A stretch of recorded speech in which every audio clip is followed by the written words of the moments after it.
Good afternoon class. আশা করি সবাই ভালো আছেন। আমাদের রিয়েল এস্টেট ফাইন্যান্স অ্যান্ড ইনভেস্টমেন্টের যে ক্লাসটা আমরা শুরু করতে যাচ্ছি আজকে। সো আমরা লাস্ট ক্লাসে যেখানে শেষ করেছিলাম আমরা ঠিক সেখান থেকে স্টার্ট করব। লাস্ট ক্লাসে we covered until market analysis and feasibility. So we will start from here. So আমরা আজকে দেখব এখান থেকে এই পর্যন্ত আমরা মানে মোরলেস বেসিক্সগুলো দেখেছি। সো এখান থেকে নেক্সট মুভিং ফরওয়ার্ড তো আমরা দেখব যে ফিজিবিলিটি ডিউ ডিলিজেন্স। সো এই ফিজিবিলিটি ডিউ ডিলিজেন্স বলতে আমরা কি বুঝি বা actually what we should consider regarding this term. So এটা দেখে যদি আমরা চিন্তা করি তাহলে আমাদেরকে বুঝতে হবে যে আমরা যে কোনো একটা প্রজেক্ট বা যে কোনো একটা ইনভেস্টমেন্টের ক্ষেত্রে এটা ফিজিবিলিটিটা দেখতে হবে যে এটা যাচাই বাছাই এটা সম্ভাবনাটা কেমন, তাই না? সো এটা কি অ্যাকচুয়ালি আদৌ ভায়াবল কিনা বা এটা কি গ্রোন মানে আমি যে নিচ্ছি এটা কি আমার জন্য যেই চিন্তা করে আমি নিচ্ছি সেটা কি অ্যাকচুয়ালি আমার পারপাসটাকে সার্ভ করবে কিনা, সেই জিনিসটা আমাকে মাথায় রেখেই কিন্তু মানে we have to move forward. So এখানে there are certain, like whenever we invest somewhere there are mainly certain risks, so we have to consider those risks. So will project show sufficient return for the work and risk? So এই feasibility due ডিলিজেন্সের ক্ষেত্রে আমাদের যেটা দেখতে হবে যে আমরা quantify কী ধরনের রিস্কগুলো আছে, মানে কতটুকু এই রিস্কটাকে মিটিগেট করা যায় বা মিনিমাইজ করা যায়। একটা রিস্ককে যদি আমরা মিনিমাইজ করতে পারি মানে certainly when there is return, the higher the return the more there will be risks. So এই রিস্ক অ্যান্ড রিটার্নের মধ্যে we need to make a trade off. So trade অফটা হচ্ছে যে আমি যে করছি সো অ্যাকচুয়ালি খুব বেশি রিস্ক নেওয়া যাবে না। If I take a lot of risk so that can be dangerous for me. So দেখা যাচ্ছে যে আমার হোল বিজনেসকে এফেক্ট করতে পারে। সো আমাকে রিস্কটা নিতে হবে more like calculated risk. So এই ক্যালকুলেটেড রিস্ক নেওয়ার জন্যই we have to do this feasibility or due diligence. So এটাকে আমাদেরকে we have to examine this or analysis যে করে বের করতে হবে যে হ্যাঁ আমি যেখানে ইনভেস্ট করতেছি the amount of risk that I am taking that is actually worth that, যে আমি যেটা রিস্কটা নিচ্ছি এই রিস্কটা আমাকে that will suffice. So quantifying the risk, so we have to first of all find out the risk. তো রিস্কটাকে আমরা একটা কোয়ান্টিফাইড নিয়ে আসবো। ফাইন্যান্সে there is risk and return, so this two we have to always deal with it. So এই রিস্কটাকে আমাকে we have to consider that and take into account. Moreover, will project show sufficient return for the work and risk. So আমাদের যে প্রজেক্টটা আছে সেটা কি sufficient return দিচ্ছে নাকি for the work and the risk. So আমরা যে ওয়ার্কটা করছি অ্যান্ড রিস্কটা করছি সেটার জন্য কি সাফিসিয়েন্ট রিস্ক অ্যান্ড রিটার্ন দিচ্ছে কিনা। সো এই জিনিসটাকে ব্যালেন্স অফ করেই we will make a decision. So feasibility is mainly how to evaluate the potential of a contaminated property, measuring potential costs against potential benefits. What I'm saying, like এটাকে improve করার জন্য, এটাকে acquire করার জন্য, এটাকে develop করার জন্য, whatever the cost that will incur, we have to take into consideration all those costs, and based on that, how much profit or benefit are we going to get? So এই জিনিসটা কিন্তু আমাদেরকে বুঝতে হবে। তারপরে দেখছি যে will project show sufficient return for the work and risk? What are the anticipated returns? So anticipated returns যদি আমি বলি, anticipated returns হচ্ছে যে আমরা যেটা আশা করি সাধারণত এটা আসবে, not necessarily that will happen or take place, but we make a guess, calculated guess. So calculated guessটার উপরে বেস করে যে আমরা anticipate করি, ধারণা করে নেই যে হ্যাঁ এখান থেকে একটা আশানুরূপ এরকম একটা রিটার্ন আসতে পারে। ফাইন। তারপরে আছে what are the fatal flaws analysis? তো আমাদেরকে এখানে দেখতে হবে যে we have to consider those fatal flaw analysis. কি আছে? Discuss the fatal flaw analysis, development based on unrealistic regulatory approvals, based on unrealistic returns, rental rate, occupancy rate, etc. তাহলে এখানে দেখা যাচ্ছে যে কি ফ্যাটাল ফ্ল, যেগুলো হচ্ছে যে আমরা অনেক কিছু ডিসিশন নিয়ে নিতে পারি যেটা কারণে যেটা ক্যান বি মানে ফ্লফুল হইতে পারে। So we have to make a decision that will help us to take a flawless decision, তাই না? সো ওই ফ্লজ জিনিসটা যাতে না থাকে and we can overcome those flaws, so we have to take into account those things. So ওইটা করানোর জন্য we have to come up with a clean up approach, not quantified. So clean up approach not quantified, clean up approach not কোয়ান্টিফাইড মানে কি ধরনের একটা নিয়েছেন কিন্তু এটা আপনি কনসিডার করেন নাই যে এটা ক্লিন আপ করার জন্য বা এটাকে to bring in to the actual একটা কন্ডিশনে নিয়ে আসার জন্য দেয়ার মাইট বি কস্ট। সো এই কস্টগুলো যদি আপনি না ধরেন, এই কস্টগুলো যদি আপনি কনসিডারেশনে না আনেন তখন you might be in danger. How? Because ওই ফ্লসগুলো কিন্তু রয়ে গেছে, আপনি এই জিনিসগুলো কনসিডার করেন নাই, but this expenses are happening. So এই এক্সপেন্সগুলো আপনার কোথায় হিট করছে? আপনার কিন্তু বেনিফিট বা প্রফিটে হিট করছে। সো আপনি একটা জিনিস নিলেন, যদি দিন শেষে এত খাটাখাটনি করে এত এফোর্ট দিয়ে যদি প্রফিট না হয় তাহলে তো you won't be able to survive. So for survival you must make some profit or some benefit out of this project. So এটা করার জন্য you must consider those costs that might incur during the process. So এই fatal ফ্লসগুলো আমাদেরকে বের করে নিয়ে আসতে হবে, যেগুলো যেগুলো হতে পারে। So we might consideration. So অ্যাকাউন্টিংয়ে there is this term, so finance and accounting more or less related. So অ্যাকাউন্টিংয়ে বলেছে যদি প্রফিট বেশি হয় will not take that into books, but we should always consider the expected losses. তার মানে আমাদের expected যে লসেসগুলো আছে ওগুলো we have to consider even though will not show the profits. বুঝতে পারছেন? তাহলে তারপরে দেখেন এক্সট্রাঅর্ডিনারি কনস্ট্রাকশন কস্ট। তো এক্সট্রাঅর্ডিনারি কনস্ট্রাকশন কস্ট হতে পারে কি, এমন একটা ধরেন একটা ইনসিডেন্ট হয়ে গেল, হ্যাঁ মানে কিছু হ্যাজার্ডিয়াস ইনসিডেন্ট হয়ে গেলো যেগুলো আপনি ধরেনই নাই। সো আপনাকে কস্টের ক্ষেত্রে মোরলেস সব ধরনের কস্ট কিন্তু আপনাকে ইনক্লুড করতে হবে, বা কস্টগুলোকে আপনার কিন্তু করে নিয়ে আসতে হবে। সো আপনারা যদি এখানে দেখেন মানে এখানে যে এক্সট্রাঅর্ডিনারি কস্টগুলো আছে, সো এই এক্সট্রাঅর্ডিনারি কস্টগুলোর ক্ষেত্রে কিন্তু আমাদের মানে we have to ensure that যে এই কস্টগুলো we to take into consideration, কারণ এই কস্টগুলো যদি if you don't take this things into consideration we might be in danger. তারপরে যেটা বলছে যে major regional employer leaves. So what happens like if your major regional, তার মানে দেখেন আপনি একটা প্রজেক্ট নিলেন, সো আপনার যে নাকি actually maybe he or she might be coordinating this project, main head, so he is might be organising everything. So সে হঠাৎ করে যদি সাডেনলি চলে যায়, so you will be in danger, তাই না? সো আপনার জন্য কিন্তু একটা প্রবলেম হয়ে যাবে। So approval taken longer than anticipated for like zonal approval, zoning approval questionable, cleanup approach not quantified, groundwater, bedrock offside, uninsurable risk. So অনেক কিছু হতে পারে, আপনার গ্রাউন্ড ওয়াটার ব্রেক করতে পারে, ক্লিন আপ অ্যাপ্রোচ হতে পারে। তো এই ধরনের যে সমস্যাগুলো হতে পারে সেগুলো কিন্তু তারপরে বি হচ্ছে যে overcoming opposition not word value. So overcoming opposition, so যে অপোজিশনসগুলো থাকতে পারে সেটা দিস একটা টার্ম, এইগুলোকে আমরা কীভাবে করতে পারি। আর স্টিগমা যেটা বলছে so great that some uses such as residential are not marketable. কিছু কিছু ক্ষেত্রে যেটা হতে পারে যে কিছু কিছু স্টিগমা এমন হতে পারে যে যেগুলো ক্ষেত্রে যে এমনই হয়ে যায় যে যেই রেসিডেন্সিয়ালগুলো প্লেসেসগুলো একদম ইউজেবলই না। সো ওই ক্ষেত্রে যদি এরকম কোনো স্টিগমা থাকে যে থাকে যে একটা মানে স্টিগমা বলতে আমরা কি একটা বলি না যে হ্যাঁ এটার প্রতি একটা স্টিগমা মানে মানে একরোখা ভাব, মানে এটার প্রতি করতে হবে, এরকম কিছু যদি থেকে থাকে তখন কিন্তু we have to take into consideration of that. More about the fatal flow analysis will be discussed later on. এবার আমরা একটু দেখেন, সো আমরা একটু এবার নাম্বারসে চলে আসি, যে আমরা বারবার একটা কথা বলছিলাম যে কোয়ান্টিফিকেশনস। সো কোয়ান্টিফিকেশনসে যে কথাটা যে বারবার বলা হচ্ছে, so quantifications let's look how we can actually quantify. So কীভাবে আমরা কোয়ান্টিফাই করতে পারি দেখেন। সো কোয়ান্টিফাই করার ওয়েজগুলো হচ্ছে যে ফার্স্ট অফ অল হচ্ছে যে back of the envelope. So back of the এনভেলপে হচ্ছে কি ফিজিবিলিটি অর ল্যান্ড অনলি, ঠিক আছে? তো ফিজিবিলিটি অর ল্যান্ড অনলিতে যেটা বলছে যে ল্যান্ড ভ্যালু ক্লিন আছে। সো ল্যান্ড ভ্যালুতে বলছে যে আমাদের 1 মিলিয়ন আছে, আমাদের ভ্যালুটার ধরেন ভ্যালু হচ্ছে ল্যান্ড ভ্যালু ক্লিন হচ্ছে 1 মিলিয়ন। তো ওই ভ্যালুটার হচ্ছে কি 1 মিলিয়ন আছে। সো এটার অ্যাকুইজিশন কস্ট দেখা গেল যে 300,000, remediation cost around 400,000, tax lien 100,000, soft cost যেগুলো আছে আরও paper works and all and everything তো 200,000। সো টোটাল দেখা যাচ্ছে যে 1 মিলিয়ন এখানে হয়ে যাচ্ছে। সো আপনি ল্যান্ড ভ্যালু ক্লিনটা যে 1 মিলিয়ন নিচ্ছেন, সো এখানে এগুলো হচ্ছে যে আরও সব কিছু মিলিয়ে দেখা যাচ্ছে যে আপনার টোটাল 1 মিলিয়ন কস্ট আসতেছে। So does it work? Let's see. আচ্ছা, সো এটা কি অ্যাকচুয়ালি ওয়ার্ক করে? ধরেন আপনার একটা ক্লিন আপনি নিলেন, সো আপনার কস্টগুলো এত আসছে, তো এখন আপনাকে হাউ মাচ শুড ইউ মানে I mean select for. So আমরা দেখেন মানে লেটস লুক ফরওয়ার্ড। তো এখানে দেখা যাচ্ছে যে ডিসকাস মানে how a developer begins to make sense of the numbers. Developers invest a substantial amount of time and effort in determining feasibility, this are opportunity cost, তাই না? Developers often run a back of the envelope feasibility before investing large sums in detailed due diligence. তাহলে এটা বোঝা যাচ্ছে যে আপনি দেখেন একটা $1 মিলিয়ন কিন্তু কম না, সো অলমোস্ট $10,00,000। তো $10,00,000 মানে অলমোস্ট আপনার 8 কোটি টাকা বা সামথিং, ধরেন এরকমই 8 বা 9 কোটি টাকা। তো এতগুলো অ্যামাউন্ট আপনি ইনভেস্ট করবেন, তো ইনভেস্ট করার জন্য আপনি definitely you will try to make sure যে হ্যাঁ আমি আদৌ কি এখান থেকে, because you have to invest a lot of time, effort and energy, তাই না? You have to invest your time, effort, energy and everything. So এই সব কিছু ইনভেস্ট করার পরে ওদের এটা ওয়ার্থ ইট কিনা এই জিনিসগুলো কিন্তু আমাকে বুঝতে হবে। সো এই জিনিসটা যদি ওয়ার্থ ইট না হয় তাহলে তো ইট will be difficult for me, তাই না? সো আমি তো তখন জিনিসটাকে ব্যালেন্স করতে পারবো না। তো ব্যালেন্স না করতে পারলে so first of all I have to make a study at the back end. এটাকেই বলা হচ্ছে যে back of the envelope feasibility.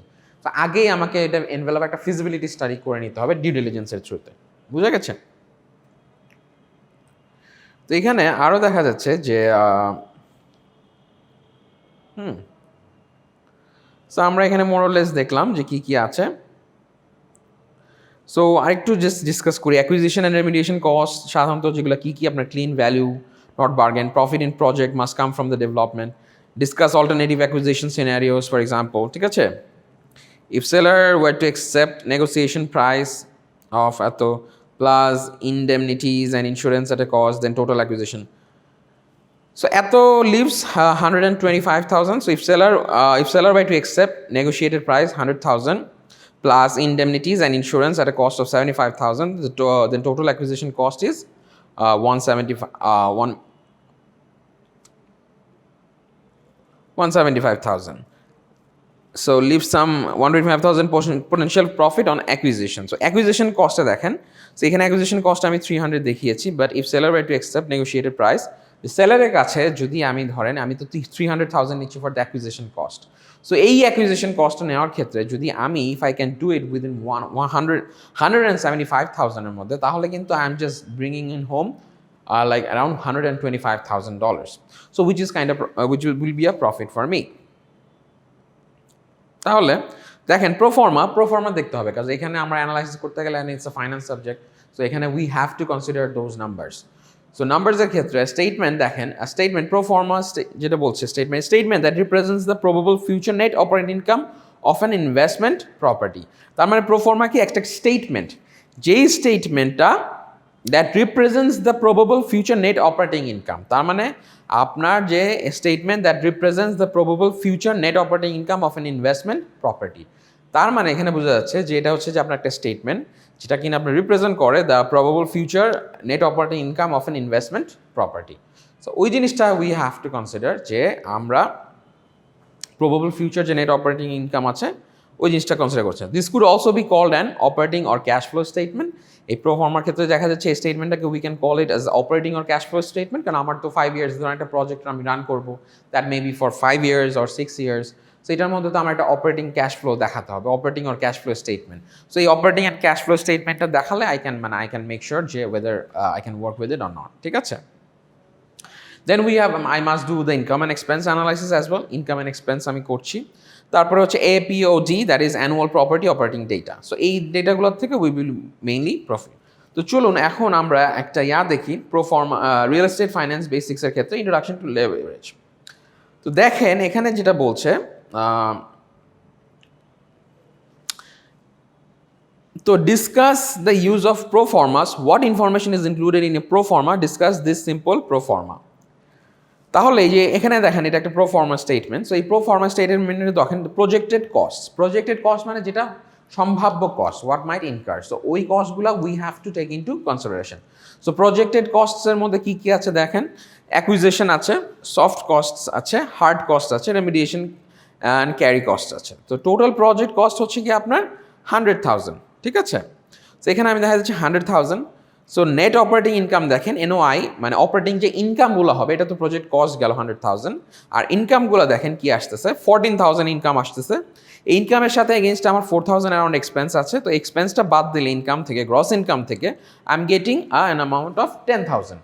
So যেটা আমি এখান থেকে পাচ্ছি যে 14,000 থেকে যদি আমি 4,000 ডিডাক্ট করি, তাহলে আমি I'm getting from this gross income থেকে নেট অপারেটিং এক্সপেন্সটা বাদ দেওয়ার পরে I am getting net operating income of 10,000। So তারপরে যেটা বলছে যে ক্যাশ অপারেটিং রিটার্ন, তার মানে দেখেন NOIটা হচ্ছে যে আপনার net operating income divided by project cost. তো নেট অপারেটিং ইনকাম আসতেছে আপনার কত দেখেন, এখানে আসছে হচ্ছে আপনার 10,000 ডিভাইডেড বাই আপনার এই যে হচ্ছে যে NOI, that is your net operating income divided by 100,000। So আমার যে প্রজেক্টের কস্টের এগেনস্টে I am earning an amount of 10,000। $1,00,000 বিনিময়ে, হ্যাঁ $1,00,000 বিনিময়ে আমি 10,000 টাকা হচ্ছে আমার ইনকাম হচ্ছে। So that is my income or profit, net operating income, sorry. So এইটা যদি আমি এটা পার্সেন্টেজ করি তাহলে দেখেন NOI, that is my 10,000 NOI net operating income divided by the total project cost, so that is 100,000, that is of 10%, ঠিক আছে। So 10% আসলো। এইবার দেখেন লেভারেজটা আমরা দেখবো। লেভারেজ হচ্ছে সাধারণত আমরা যে মানে লোন মানে কীভাবে নিব, 20% ডাউন। সো ইকুইটি অফ 20% যদি বলেন, 100,000 যদি প্রপার্টিটা হয় তাহলে ইকুইটি অফ 20,000, মানে আমি ডাউন পেমেন্ট নিলাম 20,000, আর 20,000 হচ্ছে আমি ডাউন পেমেন্ট, বলে না এককালীন একটা পে করতে হয়। ধরেন আপনি একটা ফ্ল্যাট কিনবেন ধরেন 50 লাখ টাকা দিয়ে, সো এই ফ্ল্যাটটা 50 লাখ টাকা দিয়ে কেনার ক্ষেত্রে কিন্তু আপনার একটা ডাউন পেমেন্ট করা লাগবে। তো ধরেন 10 লাখ টাকা আপনি করলেন, তো ব্যাপারটা হচ্ছে এরকমই। তো এখানে 20%, তো 1 লক্ষ টাকার ধরেন আপনার হচ্ছে গিয়ে 20% করলো, তো 20% আসতে আসতে ডাউন পেমেন্ট 20,000 1 লক্ষর, আর বাকি 80% হচ্ছে আপনি মর্গেজে নেবেন। মর্গেজ হচ্ছে যে আপনার লোন, যেটা হচ্ছে বন্ধক রেখে আমি করছি।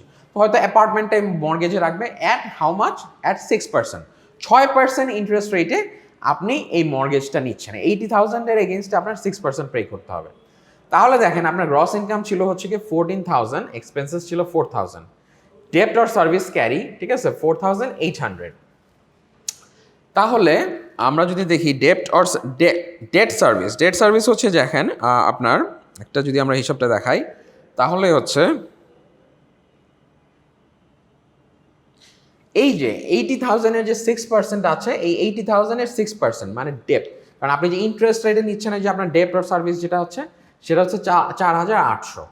তো এই 4,800, তাহলে আপনার যে ইনকাম ছিল 14,000, এই 14,000 থেকে এক্সপেন্স মাইনাস করলেন 4,000, তারপরে আপনি ডেট অর সার্ভিস মানে যে এই যে মর্গেজটা নিয়েছেন, এই মর্গেজের এগেনস্টে যে আপনি 6% ইন্টারেস্ট দিতে হবে, এটা আপনি you have to deduct. So এটা ডিডাক্ট করার পরে আপনার নেট ক্যাশ ফ্লো আসতেছে 5,200। সো এইটা হচ্ছে যে আপনার অপারেটিং ক্যাশ ফ্লো, এই ক্যাশটা আপনার সাথে থাকবে। তার মানে হচ্ছে যে এটা আপনি করতেছেন, এটার সাথে আপনার এক্সপেন্সেস কি হলো, আপনার ডেট সার্ভিস কি আছে, এবং এটার সাথে নেট ক্যাশ ফ্লো কি আছে, 5,200, তাই না? সো 5,200 যদি হয়ে থাকে, তাহলে দেখেন এখানে লেভারেজ রিটার্নটা কি আসতেছে।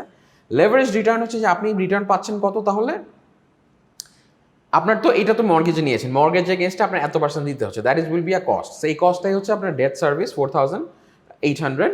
তো তাহলে আপনার ক্যাশ ফ্লো আসছে হচ্ছে যে 5,200। সো 5,200 যদি হয়ে থাকে, তাহলে আমরা যেটা করবো যে 5,200 ডিভাইডেড বাই 20,000, ঠিক আছে?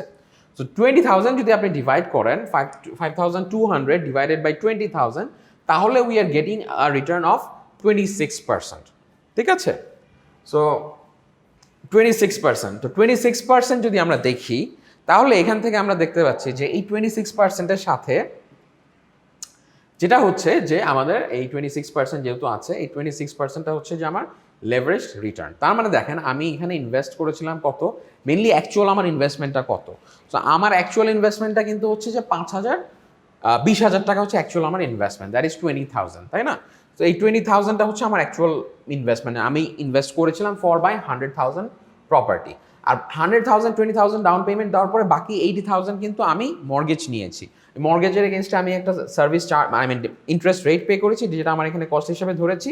তো গ্রস ইনকাম ছিল 14,000, এগুলোর থেকে আমি এক্সপেন্স এবং ওই ইন্টারেস্ট রেটটা বাদ দিয়ে আমার এত আসলো, এত 5,000 এই ইনকামটা net cash flow divided my down payment or equity মানে যেটা অ্যাকচুয়ালি আমি ইনভেস্ট করেছি, সেটা ডিভাইড করার পরে I am getting 26%।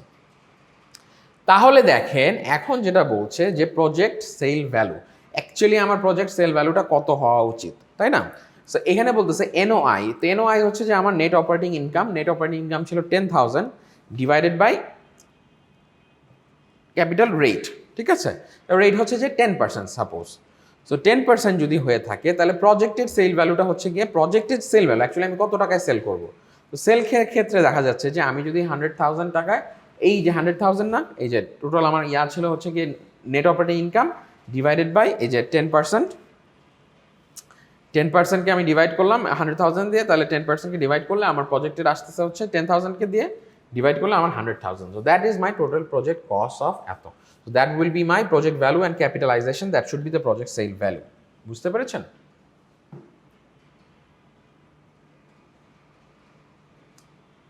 So project কস্টের মধ্যে acquisition cost, soft cost, hard cost, remediation, carry cost এগুলো আছে। তো এর মধ্যে আপনার net operating income, cash operating return, ঠিক আছে, এনওআই, তারপরে লেভারেজ আপনি কত দিচ্ছেন, লেভারেজ থেকে রিটার্ন, মানে এই যে ইয়াগুলো দেখবেন যে প্রজেক্টেড কস্ট কত, ঠিক আছে, নেট অপারেটিং ইনকাম কত, ক্যাশ অপারেটিং রিটার্ন কত, লেভারেজ কত, লেভারেজ রিটার্ন কি, and finally then there is this projected value and capitalization. বুঝতে পেরেছেন? তো তাহলে যদি আমি দেখি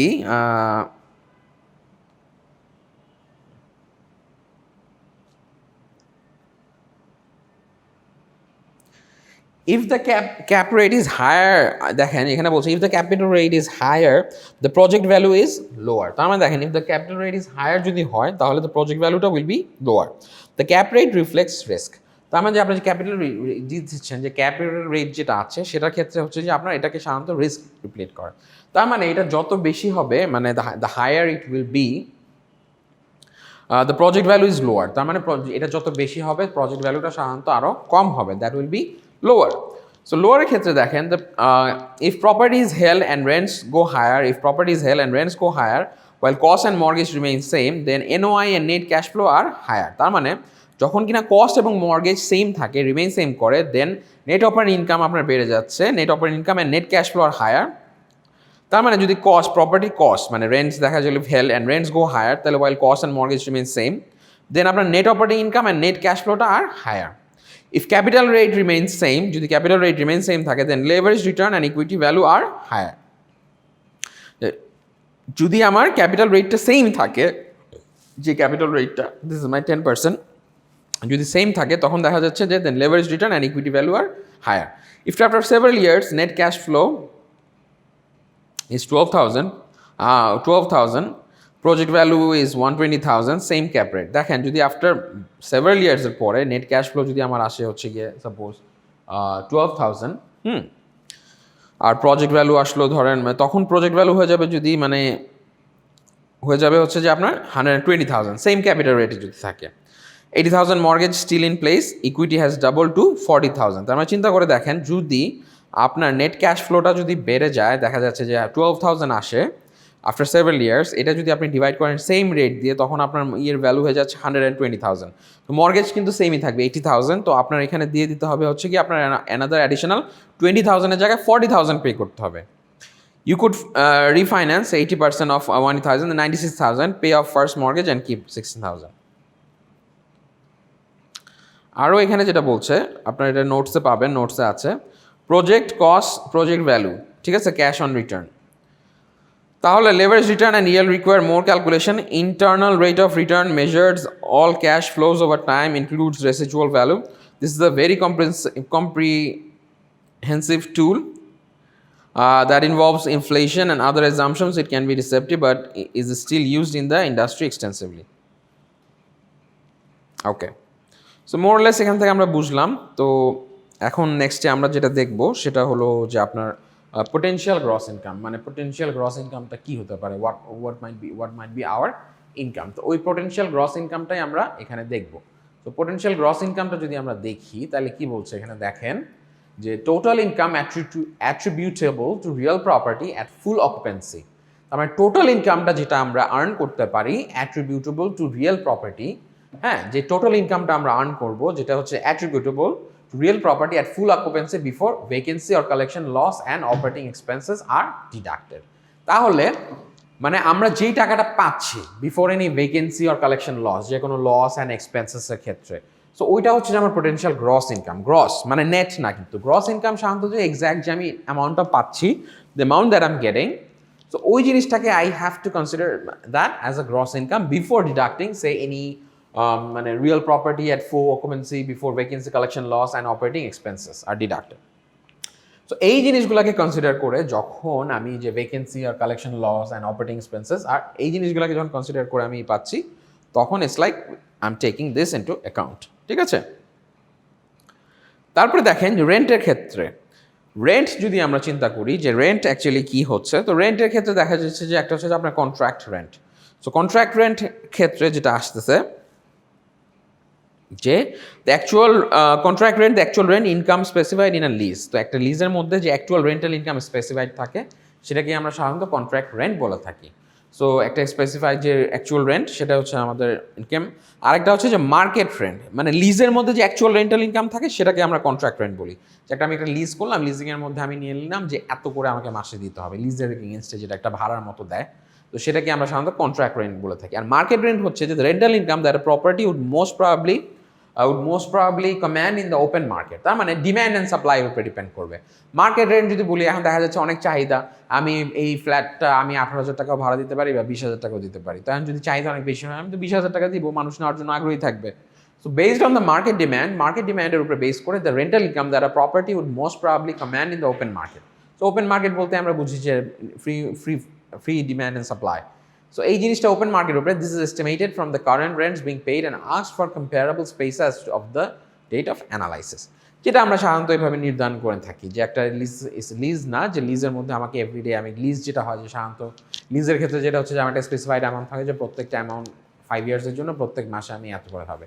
তাহলে যে 1 লাখ টাকার প্রপার্টি হয় এটা আমি 5 ভাগে এটা বেসড অন ইন্টারেস্ট সব কিছু ক্যালকুলেট করে আমি লিজ সহ আমি মান্থলি লিজ হিসাবে একটা ভাড়া অনুযায়ী হিসাবে আমি এটা ধরে নিব। আর মার্কেট রেন্টটা হচ্ছে যেটা আমি পে করব, পে করে হচ্ছে গিয়ে জিনিসটা আমার করা লাগবে। তাহলে দেখেন ভেকেন্সি অ্যান্ড কালেকশন লস। তো ভেকেন্সি অ্যান্ড কালেকশন লসের মধ্যে দেখেন কি বলছে, ভেকেন্সি অ্যান্ড কালেকশন লস, তার মানে একটা ভেকেন্ট করা এবং একটা কালেকশনের লস কী কী। An allowance for reductions in the potential income attributable to vacancies, tenant turnover and non-payment of rent. তার মানে দেখেন যদি খালি যায়, হ্যাঁ, তো খালি গেলে যদি ভ্যাকেন্সিস থাকে দেখা গেল আপনার ওটা ভাড়া হলো না, তো ভাড়া না হলে জিনিসটা কিন্তু খালি যাবে।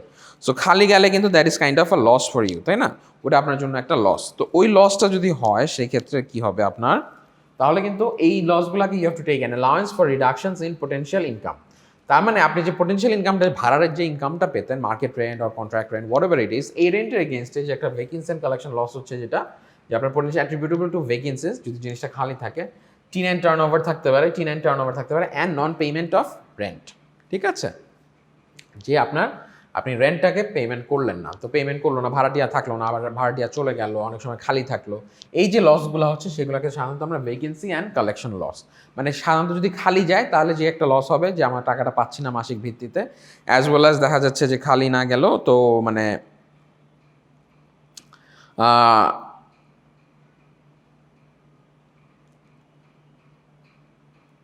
খালি না গেলেও দেখা গেল যে খালি যাচ্ছে না, সো খালি গেল না, তখন হচ্ছে যে আমরা করলাম।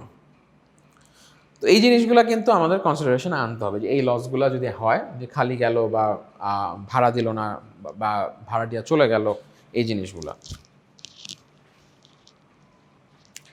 Effective gross income. তো ইফেক্টিভ গ্রস ইনকামে দেখেন যে ইফেক্টিভ গ্রস ইনকাম কি বলছে, the anticipated income from all operations of the real property after an allowance is made for vacancy and collection loss. তাহলে দেখেন অ্যান্টিসিপেটেড গ্রস ইনকাম কি বলছে, ইনকাম কি বলছে, effective gross income. Effective gross income হচ্ছে যে একটা অ্যান্টিসিপেটেড সম্ভাব্য ইনকাম যেটা আমি করতে পারি, যে এফেক্টিভ গ্রস ইনকাম সাধারণত বলে থাকে যে anticipated income from all operations of the real property, মানে রিয়েল প্রপার্টিটার থেকে সব অপারেশনস যেগুলো আছে, the anticipated income from all operations of the real property after an allowance is made for vacancy and collection loss. ঠিক আছে, তো এখানে যেটা বলতেছে যে আমি যে অ্যান্টিসিপেটেড ইনকামটা করতেছি আপনার from all operations of the real property, আমি একটা অ্যালাউন্স মেড করলাম ফর ভ্যাকেন্সি অ্যান্ড কালেকশন লসের ক্ষেত্রে। এইটা করার পরে যে ইনকাম থেকে আমি যেটা যখন মাইনাস করব, করার পরে যেটা থাকবে সেটা হচ্ছে যে আমার এফেক্টিভ গ্রস ইনকাম। বুঝা গেছে? তারপরে দেখেন কি বলতেছে যে দ্য অপারেটিং এক্সপেন্সেস। তো অপারেটিং এক্সপেন্সেসগুলো কি, what are my operating expenses? So operating expenses সাধারণত হচ্ছে যে আমি যে আমার যে কোম্পানিটা বিজনেসটা আমি মানে ওই প্রজেক্টটা যে রান করব, ওই প্রজেক্টটা রান করার জন্য যে রেগুলার মানে expenses that I have to pay or incur, so ওই এক্সপেন্সেসগুলাই are mainly are my operating expenses. So what they're trying to say, let's see, that the periodic expenditures necessary to maintain the real property and continue production of the effective gross income assuming prudent and competent management. তাহলে এখানে দেখেন যে আপনি যে periodic যে এক্সপেন্ডিচারটা হবে, যে খরচটা হবে necessary to maintain the real property, তো আপনি যে ওই প্রপার্টিটাকে মেনটেন করবেন, আপনি যে একটা রিয়েল এস্টেট ইনভেস্ট করতেছেন, যারা আপনি 6টা ফ্ল্যাট বানালেন একটা জায়গার উপরে, 3 কাঠা জায়গার উপরে 6টা ফ্ল্যাট বানালেন, তো এই প্রপার্টিটা মেনটেন করার জন্য তো আপনার বিভিন্ন ধরনের দেয়ার আর সার্টেন এক্সপেন্সেস, তাই না? সো ওই এক্সপেন্সেসগুলো দিয়ে and continue production of active gross income, and gross ইনকামটা জেনারেট করার জন্য আপনার আরও যা যা খরচ হবে, assuming prudent and competent management. একটা কম্পিটেন্ট ম্যানেজমেন্টও তো রাখতে হবে, এই প্রপার্টিগুলোকে যারা ম্যানেজ করবে, লুক আফটার করবে, আপনার কেয়ার এই ম্যানেজমেন্ট বডিতে যারা থাকবে, তো সেইগুলো খরচ ধরে হচ্ছে আপনার সাধারণত এগুলো অপারেটিং এক্সপেন্সেসের মধ্যে আসে। বুঝা গিয়েছে? I hope you have all of you have understood this. তো দেখেন কি কি আছে operating expenses, included but not limited to, এখানে বেশ কিছু এক্সাম্পলস দিয়েছে, this are not limited to this, there might be some other expenses as well. So এখানে জাস্ট ফর এন এক্সাম্পল তারা বেশ কিছু জিনিস দিয়েছে, যেরকম রিয়েল এস্টেট ট্যাক্সেস। সো আপনাকে কিন্তু একটা মানে ট্যাক্স পে করতে হবে, আপনার হাউস বিল্ডিং ট্যাক্স, যেটা কি একটা হাউস আপনি মেনটেন করবেন, you have to pay some taxes to the government. তো ওই গভর্নমেন্ট হচ্ছে কিন্তু আপনার ওই যে রিয়েল এস্টেট ট্যাক্সটা নেয়, তো ওই ট্যাক্সটা that will be a kind of an operating expense. কারণ এই প্রপার্টিটা থেকে গ্রস ইনকাম জেনারেট করার জন্য you have to every year you have to pay a certain amount of income tax. So ওই যে ট্যাক্সগুলো আছে, যে রিয়েল এস্টেট যে ট্যাক্সেসগুলো দিচ্ছি, সেটাই হচ্ছে যে আমার kind of my operating expense. তারপরে দেখেন যেটা বলতেছে যে insurance. So what are the insurance expenses? তো ইন্স্যুরেন্সে যদি আমি দেখি, তো ইন্স্যুরেন্সের মধ্যে ধরেন আছে ইন্স্যুরেন্স এক্সপেন্সেসগুলো আছে, কারণ বিল্ডিংটাকে আমার মানে ইনশিওর করে রাখতে হবে। To secure that I need to insure it. তো ইনশিওর করার জন্য হচ্ছে যে আমার I have to do some insurance expenses, as well as I have to do the utilities হচ্ছে যে আমার ইলেকট্রিসিটি, গ্যাস, ওয়াটার। তো এইগুলো হচ্ছে যে আমার কাইন্ড অফ ইউটিলিটিস, যে এই ইউটিলিটিসগুলো কিন্তু আমি পে করতেছি। সো আমার ইলেকট্রিসিটি লাগছে, গ্যাস লাগছে, ওয়াটার বিল পে করতেছে, এই জিনিসগুলো যে এভরি মান্থই তো লাগতেছে, তাই না? I have to pay every month for all this costs. So এই জিনিসগুলো যে আমি পে করছি, so these are like accounting towards my utilities.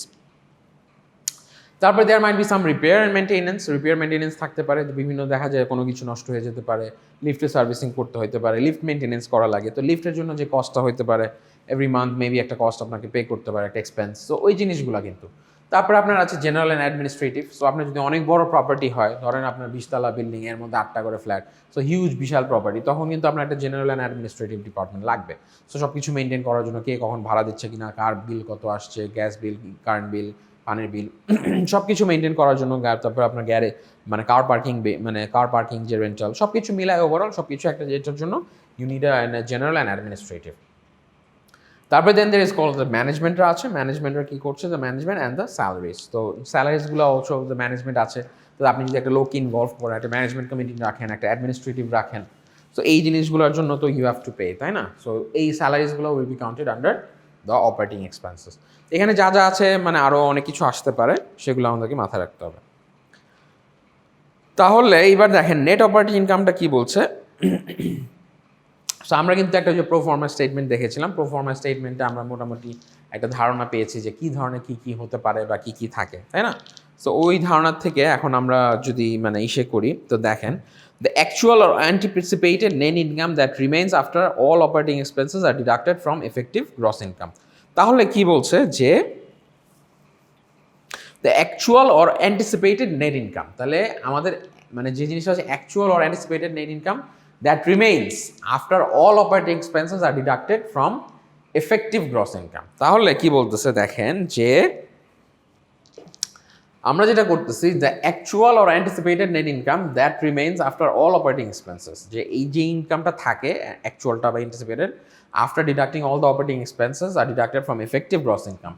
Effective gross income থেকে যখন আমি আমার সব অপারেটিং এক্সপেন্সেসগুলো বাদ দিয়ে দিই, বাদ দেওয়ার পরে যে অ্যামাউন্টটা থাকে, but before mortgage debt service, depreciation and replacement reserves, এই জিনিসগুলো আমরা রাখতে হবে। আমরা কিন্তু ওই যে ডেপ সার্ভিস দেখেছিলাম, আমি যদি কোনো মর্গেজ নেই বা লোন নিয়ে থাকি, সেক্ষেত্রে যে ডেপ সার্ভিসটা আছে, সেই ডেপ সার্ভিসেরটা বাট বিফোর এই জিনিসগুলো বাদে ছাড়া, আপনার ডেপ্রিসিয়েশন বাদে ছাড়া অ্যান্ড রিপ্লেসমেন্ট কস্ট, আপনার একটা বিল্ডিংয়ের ডেপ্রিসিয়েশন হয়, আবার কিছু কিছু রিপ্লেসমেন্ট রিজার্ভস রাখতে হয়। দেখা গেল যে আপনার কোনো কিছু যেটা নষ্ট হলো, রিপ্লেসমেন্ট রিজার্ভ, এই তিনটা খরচ বাদ দিয়ে আমাদের যে এফেক্টিভ গ্রস ইনকাম আছে, এই গ্রস ইনকাম থেকে যে আমি অপারেটিং এক্সপেন্সগুলো বাদ দিব, that will be considered my actual or anticipated net income. বুঝে গিয়েছে? So that will be my net operating income. আচ্ছা, তারপরে যদি যাই পোটেনশিয়াল গ্রস ইনকাম থেকে আমি বাদ দিচ্ছি কি less vacancy and collection loss equals effective gross income. তার মানে পোটেনশিয়াল যেটা আছে, পোটেনশিয়াল থেকে যদি আমি ভ্যাকেন্সি অ্যান্ড কালেকশন লস বাদ দিই, মানে from my potential gross income, so if I deduct the potential from the vacancy and collection loss from my potential gross income, then I'll get my effective gross income. So effective gross income টাই will be my EGIL sales। এখান থেকে যদি আমি operating expenses বাদ দেই, that equals to my net operating income। বুঝা গিয়েছে? First of all হচ্ছে পোটেনশিয়াল থেকে vacancy and loss collection loss বাদ দিলে এফেক্টিভ থেকে যদি আমরা লাস্ট স্লাইডে দেখলাম যে এখান থেকে but before mortgage debt service and depreciation. So আমাদের অ্যাকচুয়াল অর অ্যান্টিসিপেটেড এটা হচ্ছে যে আমার মানে পোটেনশিয়াল গ্রস ইনকাম, এখান থেকে যে এফেক্টিভ যে গ্রস ইনকামটা আছে, এখান থেকে অপারেটিং এক্সপেন্স বাদ দিলে আমাদের নেট অপারেটিং ইনকাম। দেখেন আমরা যে ক্যাপ রেটটা দেখেছিলাম, তখন we didn't discuss it in much in details. So আমাদের এখানে what is the cap rate যেটা বলতেছে, where do they come from. So cap rate জিনিসটা কি and where do they come from, so এই জিনিসটা কিন্তু এখন we will look into this. So এই if we look into this তাহলে আমরা দেখবো যে ক্যাপ রেটটা কি অ্যান্ড এখান থেকে কোথা থেকে তারা সাধারণত আসছে। সো দেখেন ফার্স্ট অফ অল হচ্ছে যে ইনভেস্টর সার্ভিস। ইনভেস্টররা সাধারণত একটা সার্ভে করে, ঠিক আছে? সো ইনভেস্টররা সাধারণত একটা সার্ভে করে, যে সার্ভেসটা হয় ওই সার্ভেসের উপরে বেস করে সাধারণত sometimes we get a investor survey, we get a cap rate, ঠিক আছে? It is also derived from কি কম্পারেবল সেলসের থেকে, যে কম্পারেবল সেলস যদি হয় যে হ্যাঁ আমি যে অ্যাপার্টমেন্টটা সেল করতে চাচ্ছি, যে অ্যামাউন্টে I am trying to sell it for, so অন্যরা যারা যেই দামে সেল করতেছে ওই জিনিসটাকে কনসিডার করে I will try to see যে what is my derive from comparable sales. তো এই কম্পারেবল সেলস থেকে কিন্তু জিনিসটা আসতেছে কিনা। তারপরে দেখেন যেটা বলছে the capitalisation rate, the capitalisation that is my cap রেটটা সাধারণত শর্টকাটে বলা হয় CAP, cap rate. So actually এটার ফুল ফর্ম হচ্ছে যে ক্যাপিটালাইজেশন রেট। তো ক্যাপিটালাইজেশন রেটটাকেই শর্ট ফর্মে বলা হয় cap rate. Is a market driven number, একটা মার্কেট ড্রিভেন নাম্বার। এই ক্যাপিটালাইজেশন রেটটা সাধারণত কি আসে আমরা বলে দিই না, লোনের ক্ষেত্রে এত, হাউস লোনের জন্য এত, কার লোনের জন্য এত। তো এই জিনিসটাই হচ্ছে this really comes from the market. তো this is a market driven number. So it is essentially a measure of risk and reward. তাহলে এখান থেকে আমরা যেটা বুঝছি যে দ্য ক্যাপিটালাইজেশন রেটটা হচ্ছে যে এটা market driven number, it is essentially a measure of what, it is a measure of risk and reward. এটা একটা measure of risk and reward. তো মানে রিস্কের ক্ষেত্রে আমি রিটার্নটা শুড বি কত, আমার রিওয়ার্ড কত হবে, মানে what should be my return, তাই না? সো এই ক্যাপিটালাইজেশন রেটটা I have to consider is a market driven number. It is essentially a measure of risk and reward.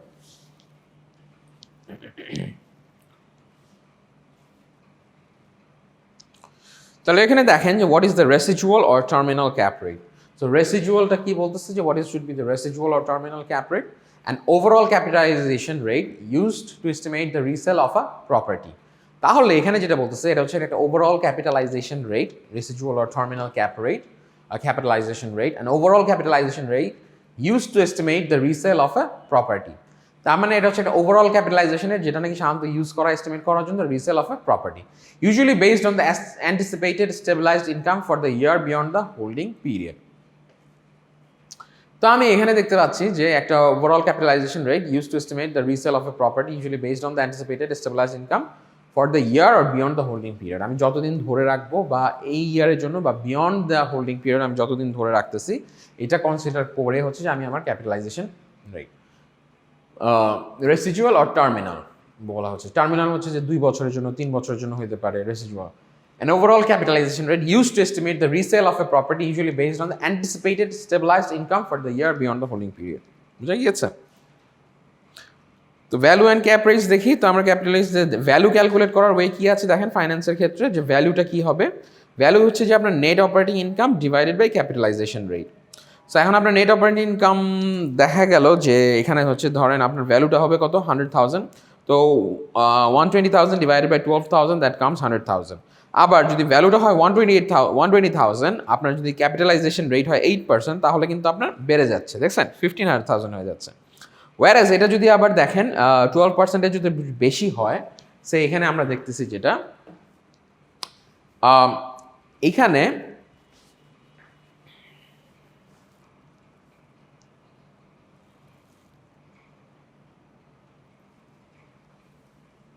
দেখেন আমরা ধরে নিলাম হচ্ছে যে এখানে আমার হচ্ছে কি আমার ভ্যালুটা 100,000, সো আমার এখানে ভ্যালু কত 120,000, মানে ভ্যালুটা যদি 100,000 হয় তাহলে ধরেন 120,000 হচ্ছে যে আমি মানে আমার নেট অপারেটিং ইনকাম।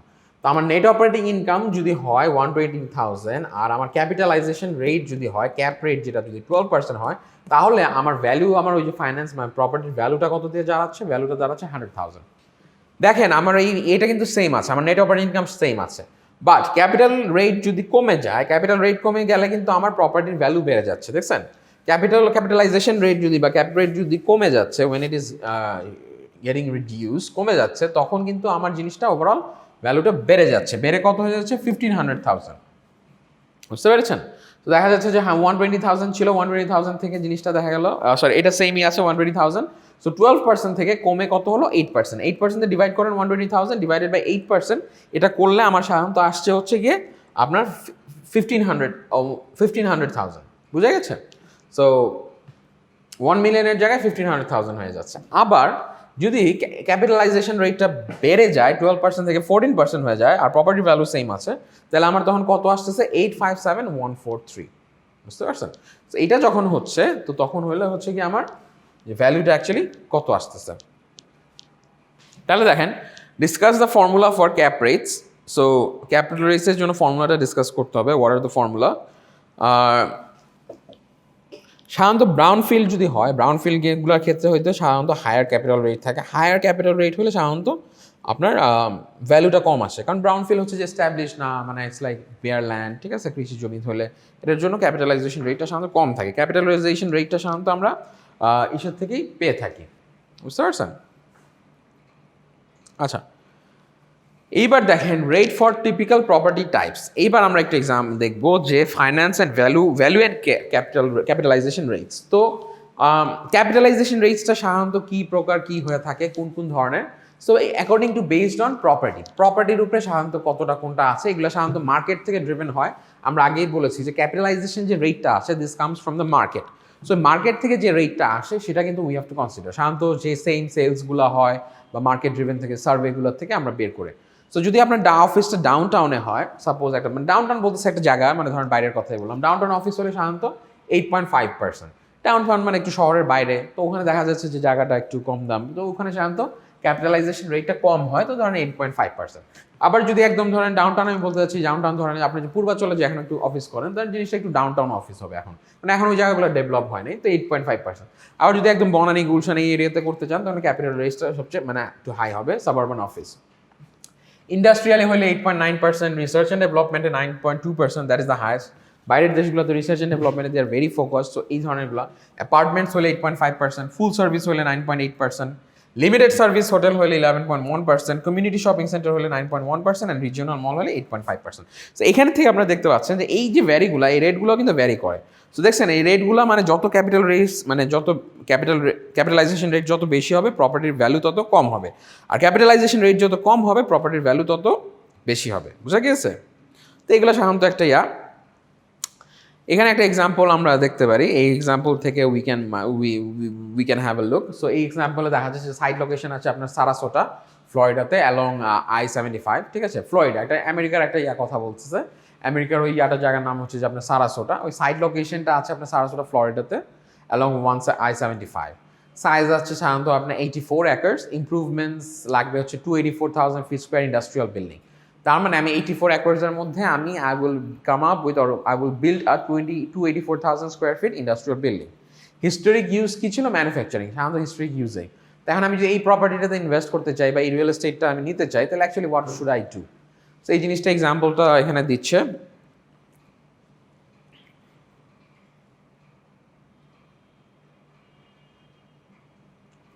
তার মানে এখানে দেখেন এই সারাসোটার ক্ষেত্রে আপনার কিন্তু অনেকগুলো কনসিডারেশন করতে হবে, যে এক্সিস্টিং কন্ডিশনসগুলো কী আছে এবং মার্কেট ভ্যালুটা কী আছে। এই যে সাইটটা আছে, এই সাইটটার এক্সিস্টিং কন্ডিশনসগুলো কী অ্যান্ড মার্কেট ভ্যালুটা কী।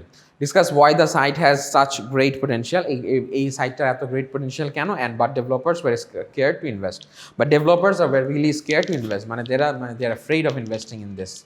তো কেন এই অ্যাফ্রেডটা, কেন, why they are afraid to, why they are scared to invest. তো এই জিনিসটা তো we have to put into consideration. তো দেখেন রিডেভেলপমেন্টে যেটা আসতেছে, তো রিডেভেলপমেন্টে আসতেছে হচ্ছে যে আপনার সাধারণত যেটা টু ধরেন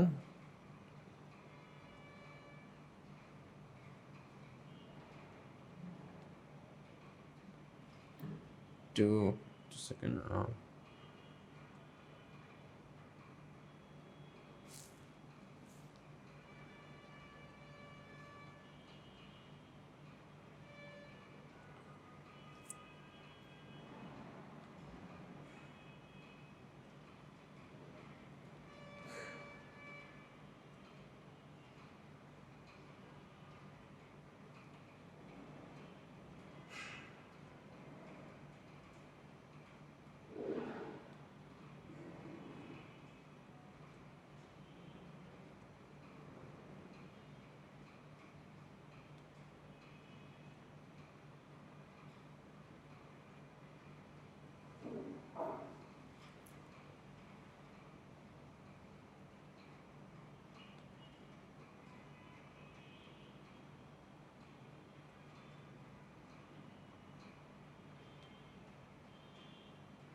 ওকে,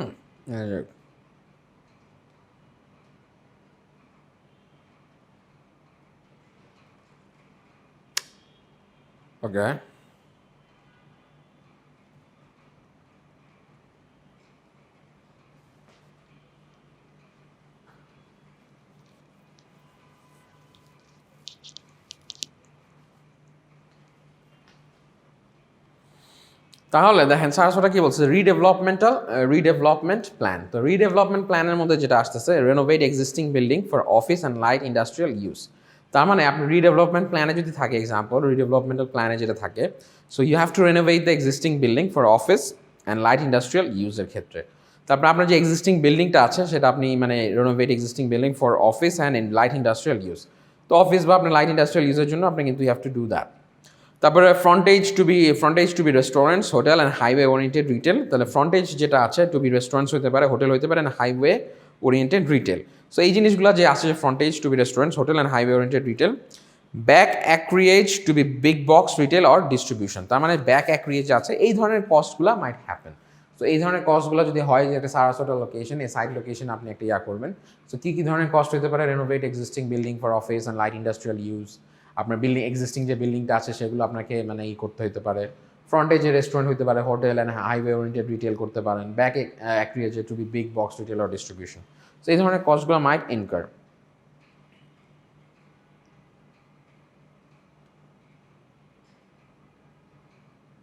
তারপরে ইন্টেরিয়রেও কিছু আসতে পারে, মানে বেশ ধরনের কিছু ইন্ডাস্ট্রি আছে এখানে।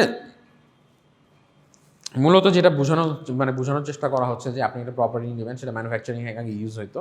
সো এই প্রপার্টিটাকে আপনি নিয়ে এটাকে রিডেভেলপ করবেন, রেনোভেট করে, মানে you will just put into place.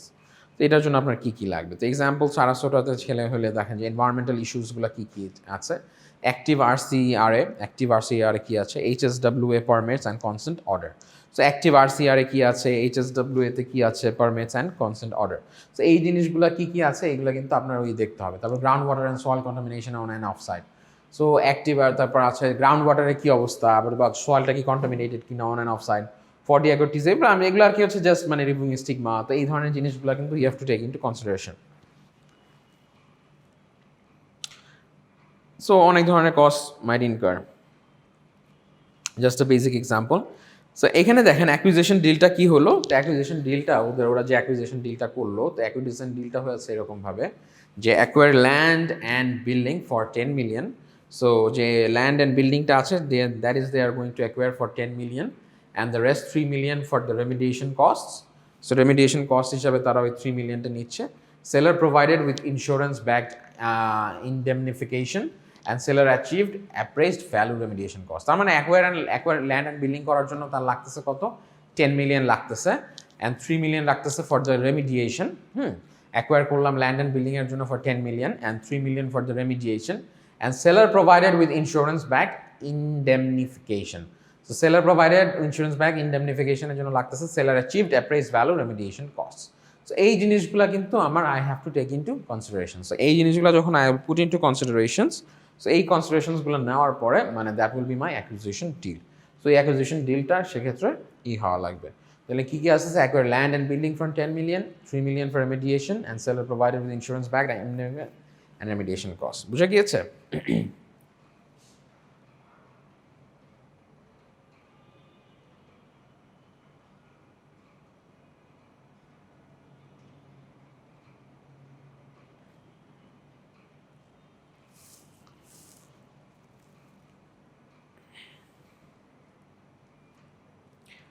এই ইয়াটা আমরা নেক্সট ক্লাসে দেখব। তো এখানে আমরা জাস্ট একটা লাস্ট যেটা দেখে নেব সেটা হচ্ছে আমাদের এক্সিট স্ট্র্যাটেজি। এক্সিট স্ট্র্যাটেজি যেটা বলতেছে, so exit strategy can improve ground water treatment system to reduce clean up time to under 5 years. তো গ্রাউন্ড ওয়াটার যে ট্রিটমেন্ট সিস্টেমটা আছে সেটা আমাদেরকে ক্লিন আপ করতে হবে to reduce clean up time to under 5 years. তো আন্ডার 5 ইয়ার্সের মধ্যে এই জিনিসটা নিয়ে আসতে হবে। তারপরে sell retail and industrial parcels when clean. তো রিটেল অ্যান্ড ইন্ডাস্ট্রিয়াল যে পার্সেলগুলো আছে সেগুলো ক্লিন করতে হবে। Lease existing building refinance or sell when fully occupied. কারণ আমরা এক্সিট স্ট্র্যাটেজি, আমরা তো এগুলো সেল করতে হবে, এটা নেওয়ার পর আমরা রেখে দেবো না। তাহলে গ্রাউন্ড ওয়াটার ট্রিটমেন্ট সিস্টেম করতে হবে। গ্রাউন্ড ওয়াটার ট্রিটমেন্ট সিস্টেম করলে আমাদের যে ক্লিন আপ কস্টটা হবে টু আন্ডার, এটা আপনার 5 ইয়ার্সের মধ্যে নিয়ে আসতে পারবো। তারপরে sell retail and industrial parcels when clean, যখন নাকি ক্লিন হয়ে যাবে তখন আমরা retail and industrial parcel sell করবো। তারপর লিজ দিব, লিজ এক্সিস্টিং বিল্ডিং, যেগুলো এক্সিস্টিং আছে সেগুলোকে আমরা লিজ দিতে পারি। আবার refinance or sell when fully occupied, তখন আমরা আবার রিফাইন্যান্সিং করতে পারি, আর একবারে বিক্রিও করে দিতে পারি যখন ফুললি অকুপাইড হয়ে যাবে। তার মানে এর বলছে developer able to sell parcels when clean, developer benefits from faster clean up. তার মানে এখানে ক্লিন পার্সেলস সেল করলো যখন দরকার, ফাস্টার ক্লিন আপ হলো আর কি, বুঝতে পারছেন?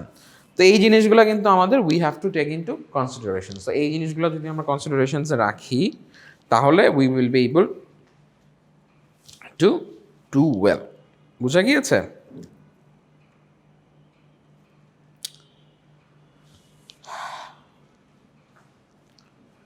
তাহলে আরও যদি আমরা চিন্তা করি,